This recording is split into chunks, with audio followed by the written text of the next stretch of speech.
Operation সিন্দুর পহলগাঁওতে যে ভয়ঙ্কর জঙ্গি হামলা, আমরা এক কাট্টা হয়ে তার বিরোধিতা সমালোচনা করেছি। মাননীয় মুখ্যমন্ত্রী পরিষ্কার বলে দিয়েছেন, বাংলাদেশ ইস্যুতেও এখানেও আন্তর্জাতিক যে ইস্যু, সেখানে কিন্তু চিরাচরিত রীতি অনুযায়ী রাজ্য কেন্দ্রীয় সরকারের পাশে থাকবে, দেশ এ ব্যাপারে এক কাট্টা। তিনি ইতিমধ্যেই বার্তা দিয়েছেন, জয় হিন্দ জয় ইন্ডিয়া।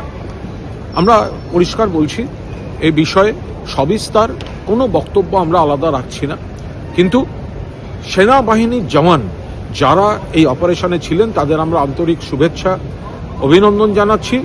সেনাবাহিনীর জওয়ানদের পাশে গোটা দেশ, গোটা বিশ্বের ভারতীয়রা রয়েছেন এবং খুব স্পষ্ট ভাষায় বলতে গেলে যে এবার যে আমরা সাংবাদিক বৈঠক, প্রেস কনফারেন্স দেখলাম সামরিক বাহিনীর দুই মহিলা অফিসার সহ, যথাযথ সংযত তথ্য নির্ভর এবং সেনাবাহিনীর যারা সীমান্তে লড়ছেন, মুখ্যমন্ত্রীর একটাই বক্তব্য, যেটা আমাদের দলের, আমাদের সকলের বক্তব্য, এই সময় জয় হিন্দ জয় ভারত, আমরা সেনা বাহিনীর পাশে আছি, জয় ইন্ডিয়া।